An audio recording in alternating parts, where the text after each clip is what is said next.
시민들의 이야기를 통해서 사회적인 이슈를 가늠해보는 여론의 강 시간입니다. 2부를 시작하겠습니다. 지난번 시간에 계속 말씀드렸던 것이 교황 방문 후 한국 사회는 과연 어떻게 될 것인가, 교황 방문의 이야기들은 과연 어떻게 진행되고 있는가를 말씀드리고 있는데요. 질문을 드리고 시청자 여러분들의 답변을 듣고 마감을 했습니다. 무슨 질문이었냐면 교황 방문 후 한국 사회 지도층의 변화를 예견한다면 이었습니다. 어떤 이야기들이 있었는지 잠깐 종합해 볼까요?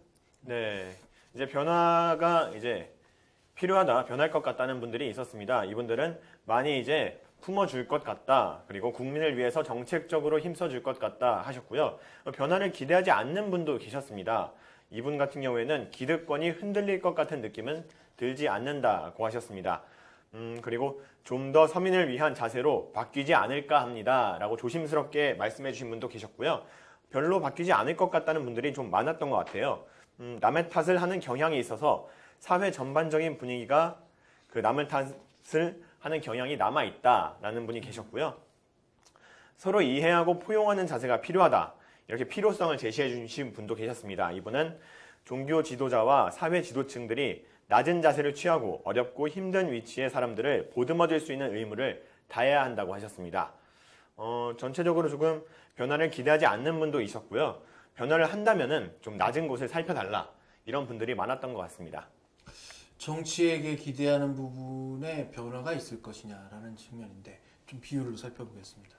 네, 변화를 변화를 할 것이다라고 얘기하신 분들의 그 분야에 대해서는 정확하게 모르겠습니다. 하지만 변할 것 같다라고 긍정적으로 답해주신 분들이 68.8%나 되고요. 변할 것 같지 않다고 얘기하신 분들이 18.8%고 모르겠다라고 답하신 분은 12.5%로 조사됐습니다.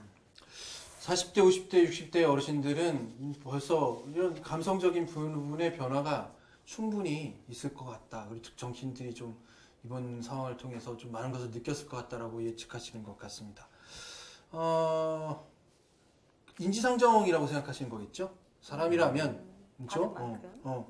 사람이라면, 그리고 이런 현상들을 보았다면, 나도 이렇게 봤는데 그거 보고 못 느낀다면 그것도 아니다 생각을 할 수도 있는 그런 상황도 될 수 있어서 좀 오히려 더 따끔하다는 생각을 좀 들게 하는 거거든요. 이게 느낌이 네. 이렇게 지지를 보낸다는 것 자체가 더 따끔한 어떤 회초리 같다는 느낌도 드는 생각이 듭니다. 그렇다면 이렇게 한번 생각해 보죠. 진짜 리더는 리더의 포맷의 어떤 이번 교황이 가진 포맷은 굉장히 친근하고 푸근하고 약자를 대변하고 낮은 곳으로 가고 하는 리더십이었단 말이죠. 근데 리더십이 또 그것만은 아니에요. 여러 가지 것들이 필요한데 과연 자신이 생각하는 진정한 리더는 누구인가? 라는 질문을 40대, 50대, 60대 어르신들께 한번 드려보겠습니다. 이 질문의 답을 먼저 들을까요? 어르신께서 생각할 때 이분은 진정한 리더인 것 같습니다. 진정한 리더는 별로 네. 지금은 별로 없는 것 같은데. 위인 중에서도 혹시 없으실까요? 굳이 생각을 해주신다면. 생각해 준다면은 위인 중에는 본보기가 될 만한 신사임당이라든지 이순신 장군이라든지 이런 기타 역사적으로 좀 그런 분들은 본받을 만하다고. 그 신사임당과 이순신 장군을 말씀해 주셨는데 그 두 위인분이 그래도 가장 먼저 떠올랐던 이유가 있을까요? 그분들이 좀 제일 먼저 떠오른 게 좀 자기 그 사심을 버리고 좀 모든 사람들을 위해서 했던 그런 것이 좀 많이 떠올라요. 또 굉장히 또 의미 있는 말씀을 해주셨어요. 그러니까 사실 최근 분들 중에 이렇게 사람이 별로 떠오르지 않는다라는 얘기는 어떻게 보면 어르신께 좀 각인될 만한 리더가 없다라는 얘기가 되는데 왜 그렇게 생각하신 이유가 있을지. 이게 이제 지금 상황에서는 제 생각에서는 안 떠오르는 것이 지금 경제적으로나 정치적으로나 좀 많이 어려운 상황이잖아요. 그러다 보니까 아무래도 그분들이 물론 더 잘할 수도 있었겠지만은 그런 것이 좀 적기 때문에 그런 것이 좀 부족해서 선뜻 와닿지는 않아서 그래서 그렇게 생각합니다. 그렇다 이제 마지막으로 하나만 더 여쭙겠습니다. 그렇다면 그 어르신께서 생각하실 때 이 시대의 뭐 진정한 리더는 누구다라고 생각을 하시는지. 아니 뭐 사람을 칭할 수 있는 건 아니고 예. 그런 뜻을 가진 사람이 리더가 되는 거죠.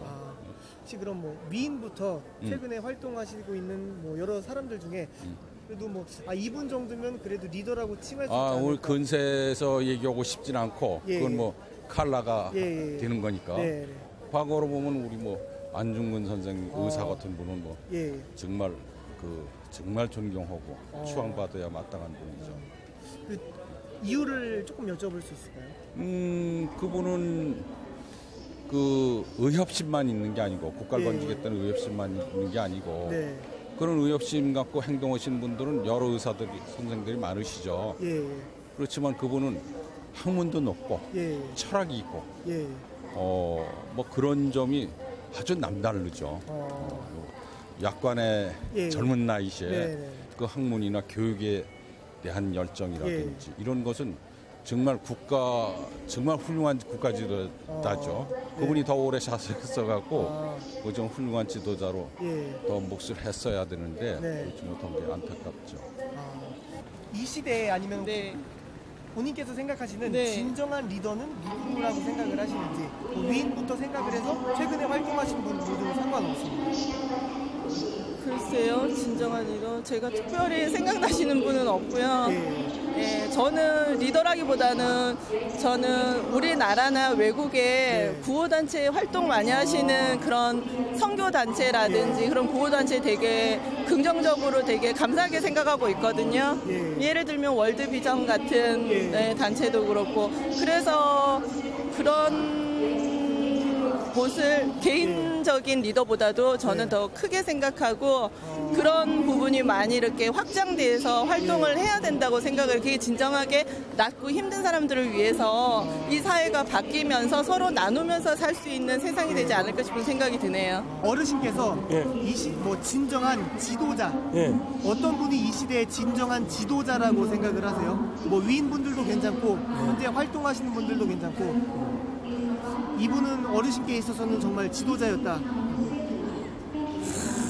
우리나라의 예를 하나 든다면 원효 같은 사람이 하나 나와야 안 되는 거죠. 예. 원효 같은 사람이 하나 나와야 됩니다. 그렇게 원효와 같은 그러한 참 우리 수롬, 우리 수롬에서 원효와 같은 분이 나오셔서 정말 이게 들떠 있는 우리 인류사의 마음들을 한번 좀 깔아앉히면 좋겠는데. 나 이렇게 봐. 그래서 우리가 지금 1300년 전에 신랑의 정신문화가 오늘날 우리가 따라가지는 못하고 있어. 퇴보하고 있어. 그러니까 1300년 퇴보하고 있어. 그 아쉬워. 물질적인 거야 훨씬 앞서가고 있지만은 딴 나라에 비해서도 앞서가고 있지만은 정신문화가 얼마든지 앞서갈 수 있는데 1300년 정신문화는 우리가 따라가지 못하고 있다는 건 아쉽다. 외국의 정신문화가 수입이 돼서 우리에게 이렇게 요동치게 만들어놨는데 그래서 내가 아까 이야기한 그거야. 종교는 국경이 없지만 종교인은 국경이 있어야 되는데 한국의 종교인들 너무 자존심이 상하잖아요. 혹시 어르신께서는 이 사람이 정말 진정한 리더인 것 같다. 뭐 위인부터 시작해서 최근 뭐 살고 계신 분들까지 포함해서 어르신께서 생각하는 이분은 정말 진정한 리더인 것 같다. 우리 박근혜 대통령님께서 진정한 리더십을 발휘하고 있는데 뭐 본인 혼자 리더가 되겠습니까? 옆에서 받쳐주고 도와주고 협력해준 사람들로 인해서 진정한 리더로 좀 자리매김을 하고 그런 마음인데 아직까지 국민들에게 미치는 그런 리더십에 대해서는 약간 좀 부족한 것 같고 앞으로 남은 기간 동안에 많은 사람들이 협력해주고 도와주면 우리나라의 좋은 리더가 되리라고 믿습니다. 이 시대의 진정한 리더는 누구라고 생각을 하시는지 뭐 과거 위인부터 시작해서 최근에 활동하고 계신 분도 상관없고. 글쎄 저는 지금까지 살면서 모르겠어요. 아직 뭐 새마을 사업을 우리나라에서 진행을 했고 이런 걸 볼 때 저는 박정희 대통령을 굉장히 진짜 존경하고 있거든요. 박정희 대통령 그분은 그분을 볼 때마다 그 작은 책으로 인해서 예. 그분이 아니었으면 우리나라가 이만큼 발전했을까 하는 마음이 많이 들었어요. 저는. 그래서 예. 그래서 박정희 대통령을 저는 참 존경해요. 아, 그렇군요. 그 한국의 그 리더 중에 아니면 이 시대의 리더 중에 어르신께서 생각하는 이분은 조금 리더였던 것 같다, 혹은 리더인 것 같다라고 생각하시는 분이 있다면 지금 정치권 중에 정치권뿐만 아니라 아니면 모든 뭐 위인부터 시작해서 지금 예. 제가 생각하는 그 박원순 시장님이 상당히 참 겸손하고 예. 하는 거 보면은 참 잘하시는 것 같다라는 생각이 있어요. 뭐 완벽하다고 할 수는 없잖아요. 네. 정치권 중에는 그래도 겸손하고 깨끗하고 자기 하신 말씀에 실행하려고 하는 그런 게 좀 존경스럽고 전 옛날 저 전임 대통령 저 노무현 대통령에 대해서도 저는 그 뭐 조금 공간은 있지만은 전체적으로 봐서 참 잘했다고 좀 개혁성 진보적인 면에 대해서는 존경하고 전 이명박 대통령하고는 지금 그 우리나라 인권 같은 건 거꾸로 갖고 있다고 생각하거든요. 그런 부분에 대해서는 민주주의도 후퇴되지 않고 있나 하는 생각이 들고 있습니다. 이 진정한 리더는 누구인 것 같다. 뭐 위인부터 최근까지 다 포함해서 생각을 하실 때 지금 명량이 1,500만 돌파하는 거 보면 이순신 장군에 대해서 새롭게 또 부각되는 그런 그 위인이 새로운 지도자상이 아닐까 이렇게 생각을 해봅니다. 혹시 그렇게 생각하신 이유가 있을까요? 아니 어려서부터 이순신 장군에 대해서 존경심을 가지고 공부를 해왔고 생각을 해왔고 또 그렇게 모든 국민들이 생각을 하고 있는데 영화로서 재조명을 해줘서 더욱더 마음으로 느꼈기 때문에 좀 더 그게 더 가깝게 또 확인할 수 있었던 것 같아요. 혹시 본인에게 있어서 뭐 위인부터 지금 주위 분들도 상관없고요. 진정한 리더를 한 분 뽑아주신다면 저 주위에 있는 리더? 주변 분들도 괜찮고 아니면 알고 계신 뭐 위인이나 평소에 존경하던 분이 계시다면 리더로서 아무래도 이제 교회 다니는 사람이니까 목사님을 이제 꼭 뽑겠죠. 목사님. 그 이유를 조금 더 들어볼 수 있을까요? 글쎄 뭐 이유라면 뭐 아무래도 내가 하나님 믿는 사람이니까 아무래도 제가 이제 존경하고 따르고 그러니까 그렇겠죠. 리더로서 난 이분을 뽑고 싶다. 네? 리더, 지도자로서 뭐 옛날 위인부터 최근에 활동하고 계신 뭐 어떤 분이든 상관없고요. 어르신께 있어서 이분을 지도자로 좀 뽑고 싶다. 리더로서. 저는 이순신 장군을 또 그하고 또 우리 한글을 반포하신 세종대왕을 좀 뽑고 또 외국 위인을 간다면 성경에 나오는 솔로몬과 같은 그런 지혜로운 자. 제가 크리스찬이기 때문에 너무 이렇게 좀 이 방송에 좀 기독교적인 이런 얘기를 좀 말씀을 전하려니까. 세종대왕님을 또 뽑아주셨는데 이유를 한번 여쭤봐도 될까요? 왜냐하면 우리 한글 얼마나 세계 어느 나라 내놔도 손색 없이 얼마나 과학적이고 위대하신 그 대한민국의 그 한글을 만들어놨던 국민의 한 사람으로서 그런 어른이 계셨길래 우리 한국이 존재하고 있다는 거. 이상입니다. 그렇다면 우리 어르신께 있어서 본인께서 이분은 좀 리더답다, 나는 이분을 리더로 뽑고 싶다라고 하시는 분이 있다면 옛날 위인부터 최근에 활동하고 계신 분까지 아무 분이나 뭐 본인께 있어서 리더란 어느 분을? 원래 이제 안중근 그분들은 이제 너무 나라를 너무 사랑하신 나머지 이제 이렇게 희생하셨는데 어떻게 보면 이순신 그분도 괜찮아요. 이순신 장군을 뽑으신 이유가 있다면? 그분은 이제 일기를 쓰시면서 이제 자기가 이제 본인 스스로가 나갈 길이 있고 내가 이제 후퇴를 이제 물론 이제 진짜 양난이라고 이제 그렇게 말씀하셨는데 근데 그분도 내가 참아야 할 때는 참아야 한다는 그건 꼭 아신 것 같아요. 그래서 이제 국가적인 그걸 봤을 때는 이순신 장군님이 그래도 조금은 이제 뭐라 이게 이제 앞뒤로 봤을 때는 그분도 호술도 어느 정도 지금 뭐 그 명랑 그 영화도 이렇게 나오고 그 지금은 이제 교과서 쪽으로 이제 그것도 이제 교육 차원에서 그거를 이제 어린이들한테 이제 그걸 해요. 그리고 저도 이제 카레놀이나 이런 거를 책 같은 걸 보고 좀 감동은 받았죠. 왜냐하면은 이게 그 옛날 전에 이제 요즘 이제 그 뭐더라? 그 이방원 죽인 사람 있죠? 네. 아, 이방원이가 그랬구나. 정도전. 네네. 전에 같은 분이 정도전 그런 스타일. 그렇다면 이 어르신께 있어서 뭐 예전에 위인분들도 될 수가 있고 혹은 최근에 활동하신 분들도 될 수가 있고요. 네네. 본인에게 있어서 리더를 한 분 뽑아주자면 저는 글쎄 제가 그런 리더라고 할 수 있는 분들이 전반적으로 이제 이렇게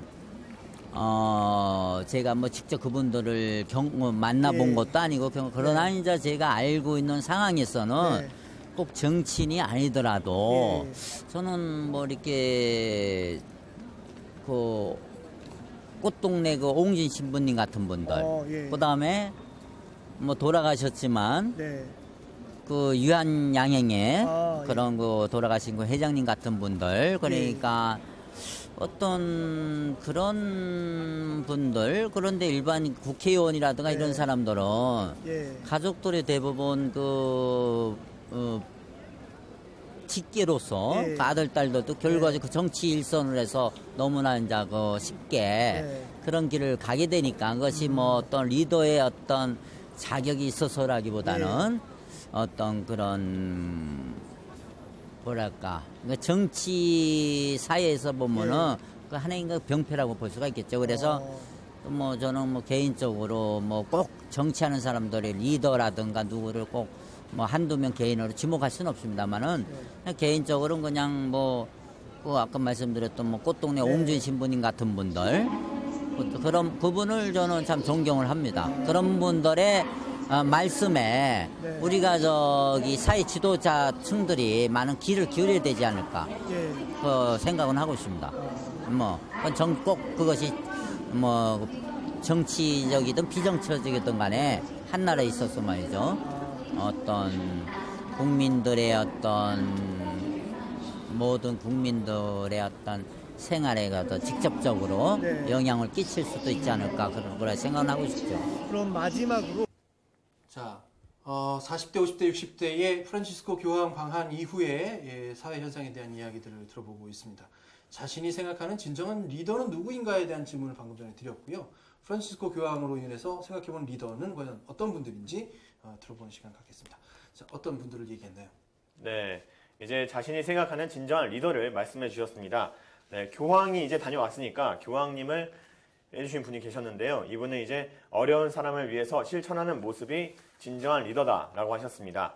요즘에 이제 영화 명량이 상당히 선풍적인 인기를 끌고 있잖아요. 그러다 보니까 이제 자신이 생각하는 진정한 리더, 이순신 장군이다 하신 분은 자기를 희생하면서 국가와 국민을 생각했다라는 분이 계셨고요. 어릴 때부터 존경해 왔고 최근에 재조명돼서 더욱더 존경하게 되었다라는 분이 계셨습니다. 그리고 지금 현재 대통령인 박근혜 대통령을 뽑아주신 분이 계셨어요. 이제 이분은 주변에서 잘 도와주면 진정한 리더십을 발휘할 것 같다라고 하셨습니다. 그리고 지금 현재 박원순 서울시장 선택해 주신 분이 계셨습니다. 이분은 겸손하고 깨끗하고 본인이 얘기한 부분에 대해 지키려고 노력을 하기 때문에 라고 하셨습니다. 생각해 본 적이 없다는 분이 계셨는데 이분은 모든 게 다 잘 이루어지면 누구든지 만족을 한다고 하셨습니다. 그리고 마지막 분은 이제 원효대사를 선택하셨는데 이분은 들떠있는 우리의 사회를 가라앉혀야 한다. 네, 물질적으로는 앞서가고 있지만 올바른 정신문화를 확립해야 한다고 하셨습니다.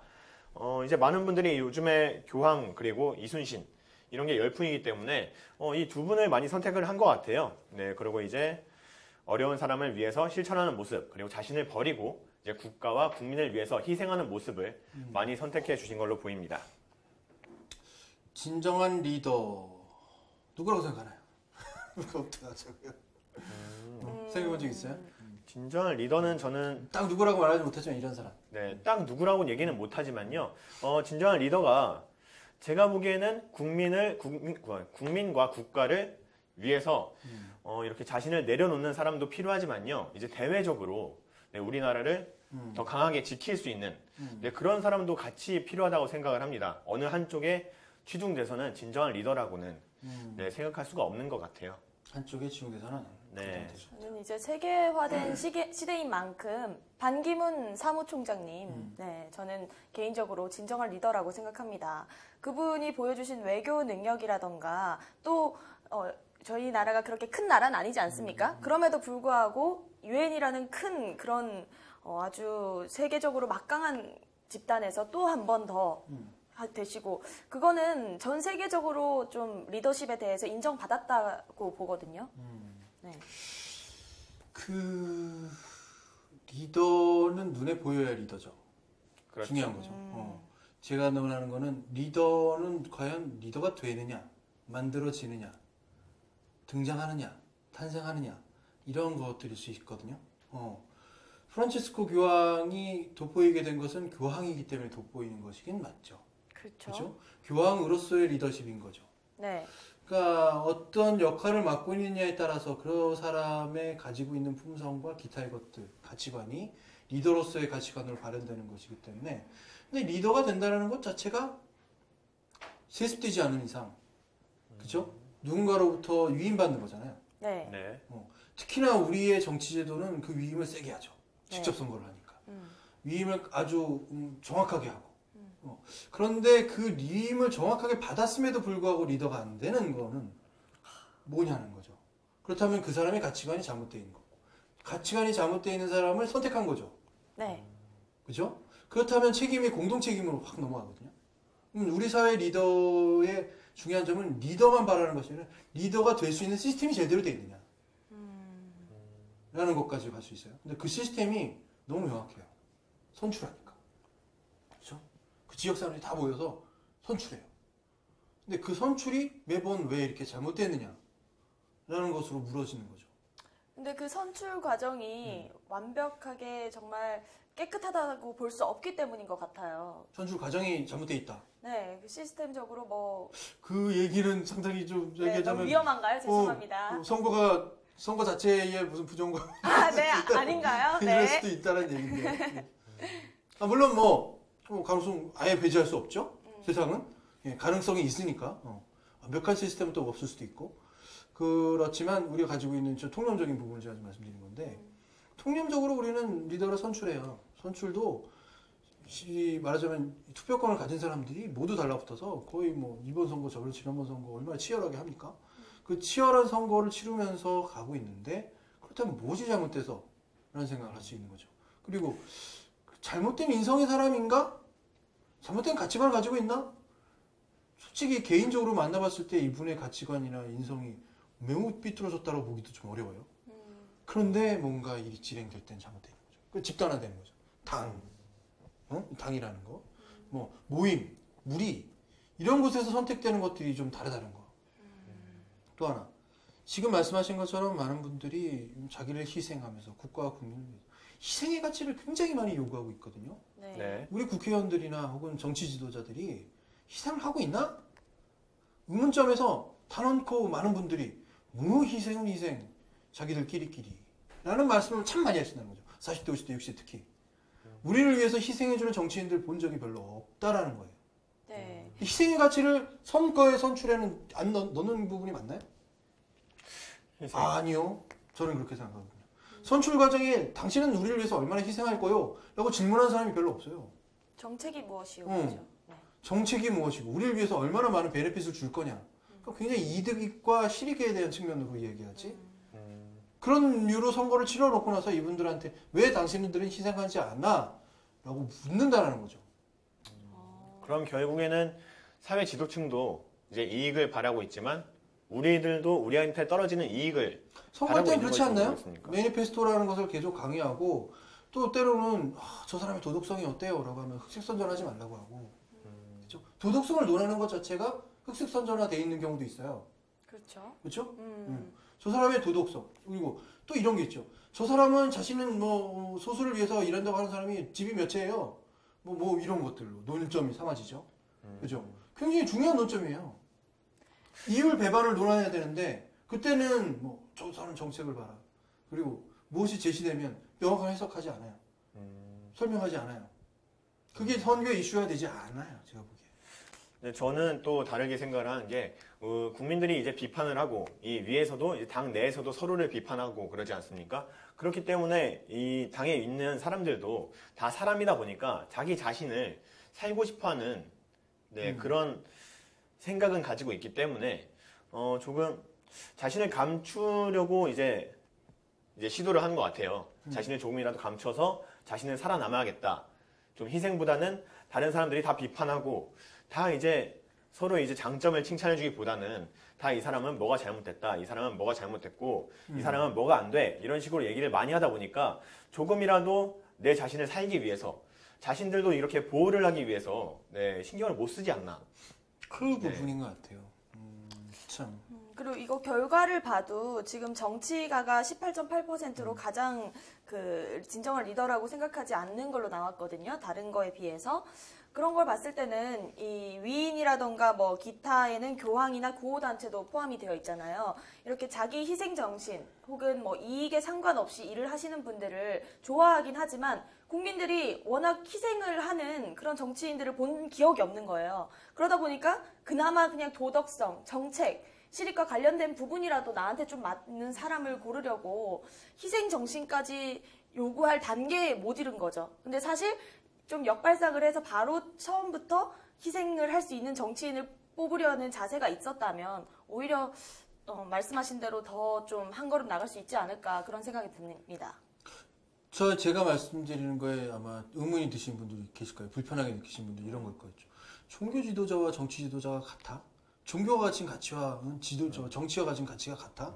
그건 전혀 엄밀하게 말하면 전혀 다른 영역이죠. 네. 그래서 종교 지도자로서의 리더십을 보여주신 거예요. 교황은. 프란치스코 교황은 종교의 가치에 최고의 가치에 해당하는 말씀을 하신 거예요. 근데 그 종교의 가치 중에 가장 많은 것들이 용서하고 화해하고 사랑하고 평화를 가져오고 능히 많이 들었던 가치인데 이분이 정치의 영역을 건드린 부분이 있어요. 정의를 얘기하거든요. 네.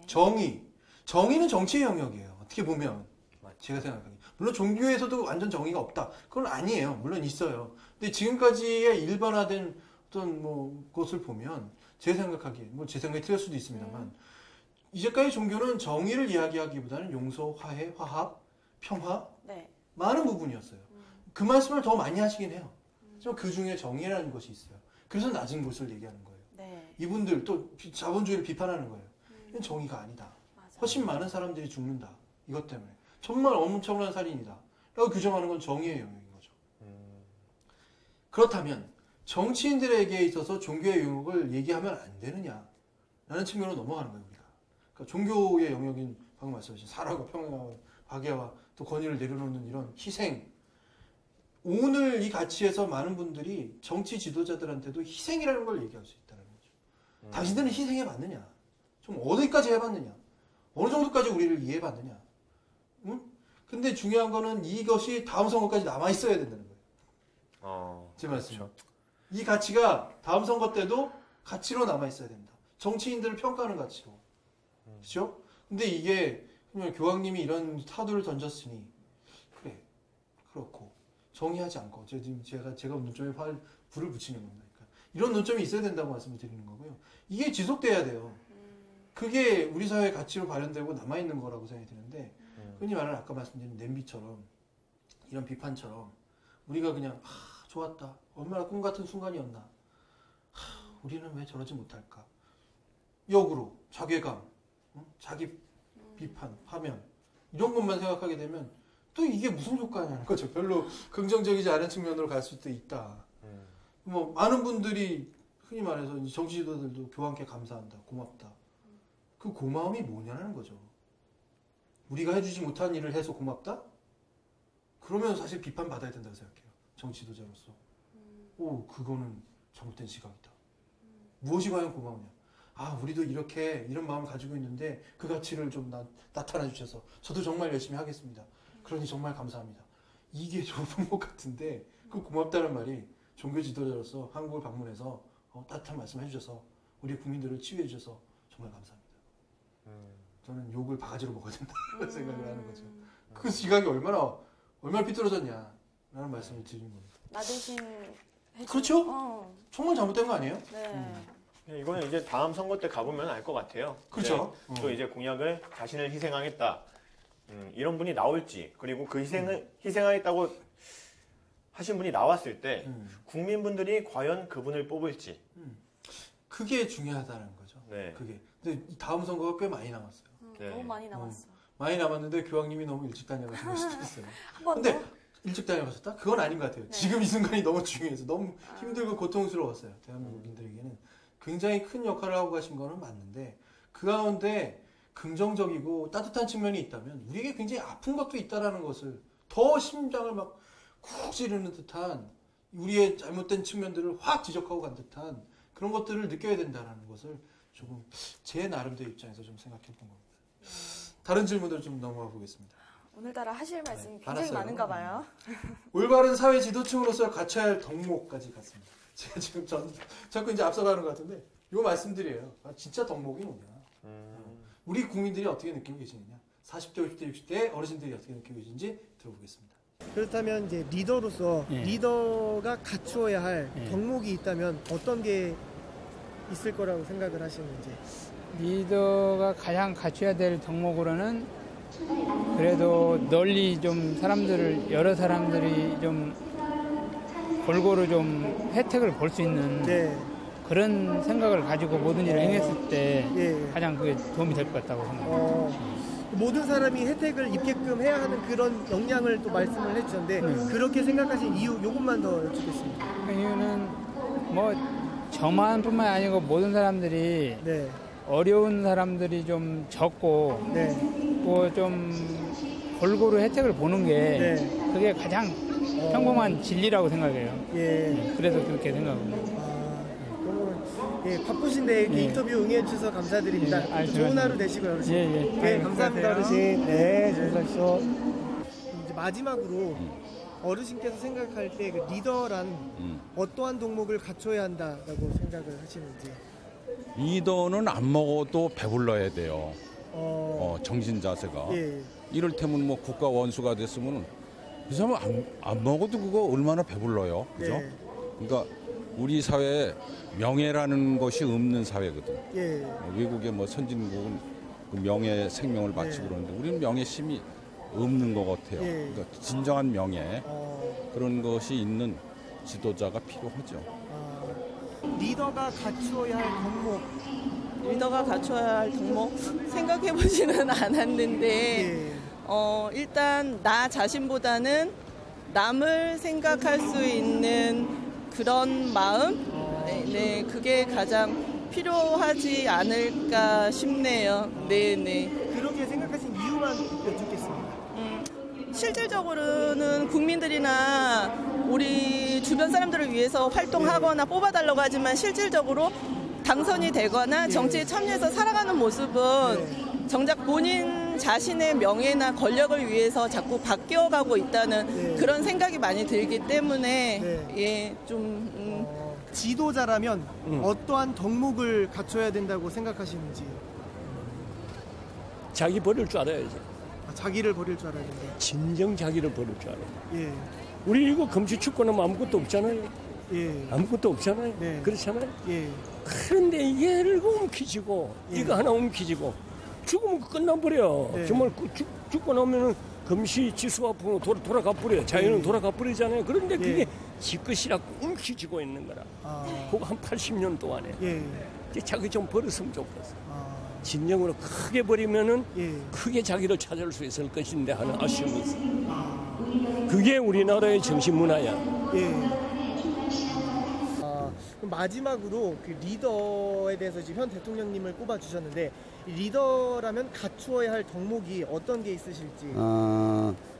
여러 가지가 있겠지만은 뭐 지식도 있고 뭐 여러 가지가 있겠지만은 가장 리더로서 갖춰야 할 것은 사랑이라고 생각을 합니다. 사랑하지 않는 리더는 결코 자기중심적이기 때문에 사랑이 포함되어 있는 리더만이 진정한 리더라고 생각을 합니다. 그럼 혹시 이제 마지막으로 이 리더라면 갖추어야 할 덕목이 무엇이라고 생각을 하시는지. 리더라면은 먼저 국민을 사랑할 수 있는 사람. 국민을 네, 사랑할 수 있는 나라를 정말 사랑하고 국민을 사랑할 수 있는 사람, 네. 서로 동요할 수 있는 사람, 그런 사람이라고 저는 생각해요. 그 사랑할 수 있는 사람이라고 말씀해주신 또 뭐 이유가 있을까요? 이유라기보다는 제가 어렸을 때 저는 유교를 막 끝나고 태어난 나이잖아요. 그래서 정말 우리나라 가난했을 때 그 배고픔이라는 게 참 엄청 컸어요. 그래서 이만큼 잘 사는 것도 참 감사하지만 그 사랑이라는 것이 없으면 서로 옛날에 그 시골들 보면은 우리 엄마를 볼 때도 내가 배고파도 물 한 바가지 더 붓고 그래도 이렇게 퍼서 나눠주는 거 보면서 저는 많은 걸 배웠고 우리 엄마가 우리 7남매가 있는데 고와 셋을 남 자식을 데려다가 병든 자식을 데려다가 기르는 거 보고 독거노인들을 모셔다가 이렇게 같이 사는 걸 보면서 사랑이 없다면 저분이 저렇게 했을까. 그 하나의 사랑으로 인해서 그 우리 지금 신남매가 돼갖고 굉장히 잘 자라고 있거든요. 잘 살고 있고 그건 부모의 그 사랑 때문에 우리가 그렇게 잘하지 않았나 그런 생각이 많이 들어요. 마지막으로 이 리더라면 갖추어야 할 덕목이 무엇이라고 어르신께서. 가장 중요한 건 첫째 정직해야 되고요. 그다음에 자기 그 언행일치 했는 말에 자기 해야 되고 그렇게 뭐 겸손해야 되고 뭐 그 정도만 하면은 뭐 훌륭한 리더가 되지 않겠느냐. 겸손 또 언행일치를 정직. 이 세 가지를 꼽아주신 이유를 짧게 여쭤보자면 정직, 겸손 그리고 언행일치. 여기까지 보면 뭐 정치권에서 뭐 이루어지고 어떤 정치권의 어떤 파열음이라 할까 그런 거 보면은 전부 다 남탓만 하고 뭐 정직하지 않은 거 뭐 좀 이래 겸손하면 겸손함 뭐 그런 게 부족한 거죠 결국은. 그렇게 해서 그렇게 되어 가지고 뭐 정치권이 파열음 많고 우리나라가 선지국 가는데 걸림돌이 아닌가 하는 생각이 듭니다. 리더라면 이러한 덕목을 갖추어야 하지 않겠습니까? 라고 생각하시는 게 있다면. 리더라면은 자기 자신의 사리사욕과 욕심보다는 다른 사람을 배려하고 챙길 수 있는 어떤 그런 배려와 책임 뭐 이런 걸 말씀해 주셨는데 이유만 여쭙겠습니다. 이유요? 왜 그렇게 생각을 하셨는지. 아니 지금까지 자기 욕심 채웠던 지도자분들은 국민의 존경이나 추앙을 못 받았지만 그거 버리고 국민을 위해서 활동하신 지도자분들은 오래오래도록 머릿속에 남아 있으니까 그렇게 생각을 하고 있습니다.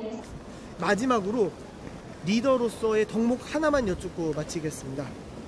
리더란 어떤 덕목을? 사랑? 사랑. 사랑이 아닐까? 사랑. 사랑이라는 단어를 골라주신 이유만 여쭙고 마칠게요. 그러니까 뭐 아까도 얘기했지만 그냥 품는 거, 사랑으로 품는 거 이런 게 아닐까 생각이 드네요. 사랑으로 품는 거. 알겠습니다. 마지막으로 이거 마지막입니다. 리더로서 갖춰야 할 덕목 한 가지만 여쭙고 인터뷰 마치겠습니다. 리더로서 어떤 덕목을 갖춰야 한다? 항시 정직을 정직하고 지금 세월호 같은 사건이 두 번 다시 일어나지 않아야 되는데 그 모든 우리 국민들이 우리 기성 세대들이 정직을 가지고 일을 한다면 정치계나 언론이나 우리 모든 국민들이 정직한 마음으로 모든 일을 진행해 나간다. 진행을 한다면 이 나라가 잘 사는 행복한 나라로 나아갈 것 같습니다. 그러면 혹시 마지막으로 리더란 이런 덕목을 갖춰야 한다. 이제 화끈하게 나갈 땐 나가고 네. 내가 참을 때는 참고 네. 그거밖에 없어요. 나갈 땐 나가고 참을 땐 참고 어떻게 네. 보면은 뭐 잘 조절할 수 있는 그런 역량을 말씀해 주셨는데 이유만 여쭙고 인터뷰 마치겠습니다. 근데 이 대한민국은 네. 그 정신밖에 없어요. 이게 어영부영 봐주고 이런 이제 정신 세계가 아니에요. 네. 이게 내가 나갈 때는 화끈하게 나가고 네. 참을 때는 굶어 죽더라도 참아야 돼요. 그런 거. 그런 거. 알겠습니다. 나갈 땐 나가고 또 참을 때는 참고 할 줄 네, 아는 네. 사람이 리더가 돼야 한다. 네. 리더라면 이러한 덕목을 갖춰야 한다. 네. 어르신께서 생각하시는 리더의 덕목은 무엇일까요? 근데 그 리더의 그 덕목이라는 건 제 개인 이제 생각입니다만은 저는 그렇게 생각을 해요. 물론 거기에 대해서 리더의 그 무리들이 대부분 보면은 이렇게 그 다 그 고학력적인 거, 그 다음에 고학력 거기다가 막 그 법적인 일, 그 다음에 뭐 이렇게 뭐 또 혹은 기업가들 사회적으로 어떤 뭐는 재력이라든가 어떤 모든 그런 면으로 해서 지닌 사람들이 사실은 보면은 그 리더의 길을 많이 저 형성을 이루고 있더라고요. 그러나 저는 그런 분들이 뭐든 뭐 시구원이든 시의원이든 간에 그다음에 국회의원이든 뭐 대선의 어떤 저기서든가 모든 면에서 볼 때 너무나 이것저것 내세우는 거는 많잖아요. 그러나 저는 그런 것보다는 그냥 그 진정한 리더의 그 자격을 지닌 사람이라면은 가장 국민들한테 그냥 어떤 필요한 거 있지 않습니까? 그러니까 어떤 뭐 저 개인적으로 이제 개인적인 생각이니까 뭐 다른 분들 어떤 그 생각은 모르겠습니다만 저 개인적으로는 제가 만약에 리더라면 제가 리더로서 어떤 정치인이라든가 그런 길을 간다 생각을 한다면 저는 그냥 뭐 한 최소한도 10가지 이내에서 우선 제가 약속할 수 있는 거 그런 것을 100% 약속은 못하지만 약속은 할 수 없지만은 그것을 국민들께 소신을 밝히고 그렇게 노력을 하겠다는 뜻을 분명히 하는데 거기에 우선 제일 중요한 것이 어떤 그 민생 있지 않습니까? 민생이 뭐 부한 자나 가난한 자나 관계없이 모든 국민들이 진짜 좀 골고루 있지 않습니까? 평등하게 잘 살 수 있도록 균형 그렇게 노력을 해줘야 되는 리더가 나와야 되지 않을까 생각을 하고 있습니다. 프란치스코 교황 방문 이후에 올바른 사회 지도층으로서 우리가 느끼고 있는 덕목들은 과연 변화가 있는지 혹은 전통적인 것들인데 발견 못한 것들이 있는지 우리 시민들의 이야기를 통해서 들어보겠습니다. 40대, 50대, 60대 어르신들의 이야기입니다. 어떤 이야기들이 있었나요? 네, 올바른 사회 지도층으로서 갖춰야 할 덕목 40, 50대, 60대까지 분들의 의견을 들어봤습니다. 리더십과 포용력이다 하셨는데 이분은 다양한 면을 볼 수 있는 전반적인 포용력이 있어야 할 것 같다라고 하셨습니다. 배려심과 책임을 말씀해 주신 분 있었는데요. 이분은 사리사욕을 챙긴 지도자들은 금방 잊혀졌지만 국민을 챙기는 지도자들은 오랫동안 기억이 되고 있다라고 하셨습니다. 그리고 나 자신보다 상대방을 먼저 생각할 수 있는 마음. 국민의 입장에서 보면 사회 지도층들이 개인의 이익을 더 추구하는 모습을 보여주고 있다고 하셨습니다. 정직과 언행일치 그리고 겸손이 필요하다 하셨는데 이분의 입장에서는 현재 정치권에서 가장 부족한 것들이라고 생각이 됐다고 하셨네요. 국민과 나라에 대한 사랑이 있어야 서로 돕고 사는 사회가 될 수 있기 때문에 라고 하셨습니다. 그리고 개인의 욕심을 버리고 사회 공동체에 소통할 수 있는 사람이 필요하다 하셨습니다. 이런 부분을 많이 말씀을 하신 것 같아요. 네. 참 능히 들을 수 있을 만한 이야기들을 계속 듣고 있는 듯한 느낌이 듭니다. 그런데 이것을 좀 종합해서 이제 수치적으로 한번 들어봐야 될 것 같은 생각이 드는데요. 분석을 부탁합니다. 네, 수치적으로 종합해보면 희생정신이 25%로 1등이었고요. 그 두 번째가 사랑이었습니다. 사랑이 18.8%였고요. 또 소통과 포용력, 또 모르겠다라는 의견이 12.5%로 3위였고 또 언행일치, 솔선수범, 배려에 대한 덕목이 중요하다라고 여기신 분은 6.3%였습니다.